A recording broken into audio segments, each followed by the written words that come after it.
Vous connaissez probablement l'histoire de Brock Lesnar, ce catcheur à la renommée mondiale qui a atteint les sommets de l'UFC, remportant la ceinture heavyweight de l'organisation. Mais si la reconversion du catch au MMA pour Lesnar a été couronnée de succès, on ne peut pas en dire autant pour tous ses collègues de la WWE. Et dans ce domaine, un homme en particulier s'est démarqué, et non pas dans le bon sens du terme, en réalisant probablement la pire transition catch au MMA de l'histoire. Laissez-moi vous présenter le parcours d'un homme qui aura certainement laissé l'une des traces les moins fabuleuses à l'UFC, j'ai nommé CM Punk.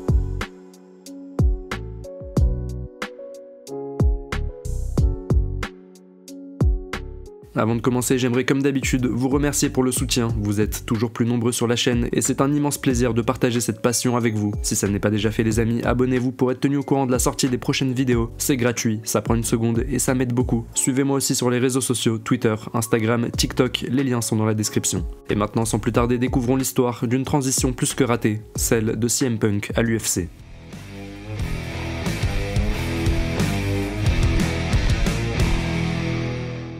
De son vrai nom Philip Jack Brooks, né le 26 octobre 1978 à Chicago dans l'Illinois, très tôt il se prend d'admiration pour des figures du catch telles que Roddy Piper ou Jimmy Snuka. Lui aussi veut faire partie de ces superstars et intégrer la prestigieuse fédération de catch, la WWE.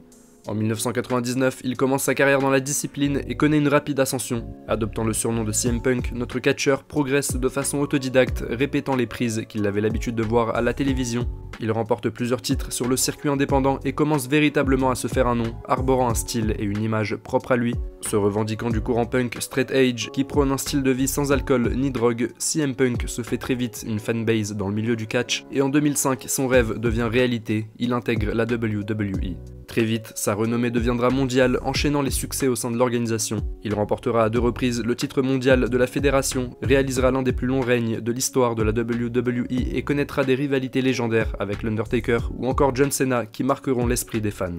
Mais en 2014, il décide de quitter la célèbre fédération et de mettre un terme à sa carrière dans le catch, s'exprimant par la même occasion sur l'envers du décor au sein de la WWE, n'hésitant pas à tirer sur son ancien employeur. Désormais, le célèbre catcheur a d'autres ambitions, en l'occurrence celle d'intégrer l'UFC à l'image de son compère Brock Lesnar. Les deux parties trouvent un accord et CM fait officiellement son entrée dans l'organisation. Cette entrée fera l'objet de beaucoup de critiques, aussi bien de la part des fans de catch que de MMA, et beaucoup s'inquiètent de voir un CM Punk avec un simple léger background en Jiu-Jitsu et qui n'a jamais véritablement combattu, croiser le fer avec un combattant professionnel de MMA. Ses débuts dans l'octogone seront repoussés à de multiples reprises à cause de blessures à l'entraînement, d'opérations du dos ou parce qu'il n'est tout simplement pas encore prêt. Le 10 septembre 2016, CM Punk participera finalement à son premier combat dans la cage, à l'occasion de l'UFC 203. Son adversaire, Mike Egal, est un jeune débutant n'ayant que 2 combats professionnels à son actif et âgé de 13 ans de moins que l'ancien catcheur. Dès les premières secondes du fight, les choses tourneront très mal pour Brooks. L'ancien catcheur subira un takedown suivi d'un ground and pound. Quelques instants plus tard, son adversaire prendra son dos et lui placera un étranglement arrière. CM Punk s'incline en l'espace de 2 minutes 14 par soumission, faisant très mauvaise impression pour son premier combat.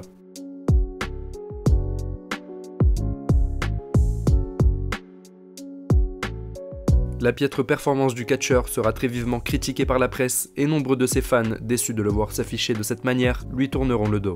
Dana White lui-même hésitera à le licencier, mais il finira par lui offrir une seconde chance.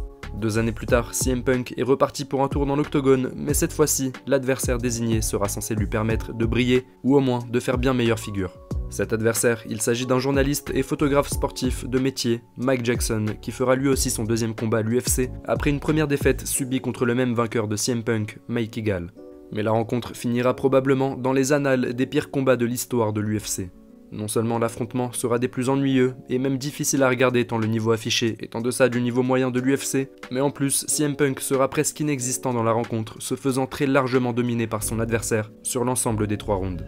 La star du catch s'incline par décision unanime des juges dans ce qui sera son deuxième et dernier combat de MMA. En effet, à la suite de cette performance catastrophique, Dana White mettra fin à sa collaboration avec CM Punk.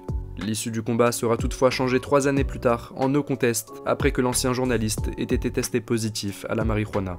Quant à CM Punk, il rebondira plutôt bien après cet échec sportif, renouant avec le métier qui a fait sa notoriété, le catch. En 2021, il reprendra ainsi sa carrière dans la discipline, rencontrant à nouveau le succès. Certes, le catcheur de 44 ans n'a pas marqué le paysage des arts martiaux mixtes par ses performances dans la cage, mais il a eu au moins le mérite de saisir ses opportunités et de tenter sa chance, rappelant aussi par la même occasion combien il est difficile et risqué de s'improviser combattant de MMA. C'est déjà la fin de cette vidéo sur l'histoire de CM Punk à l'UFC, j'espère qu'elle vous aura plu. Si c'est le cas, vous connaissez la musique, laissez un petit like, explosez-moi le bouton s'abonner et dites-moi en commentaire quel événement, quelle anecdote ou quel combat vous aimeriez voir dans une prochaine vidéo. Sur ce, prenez soin de vous et je vous dis à bientôt.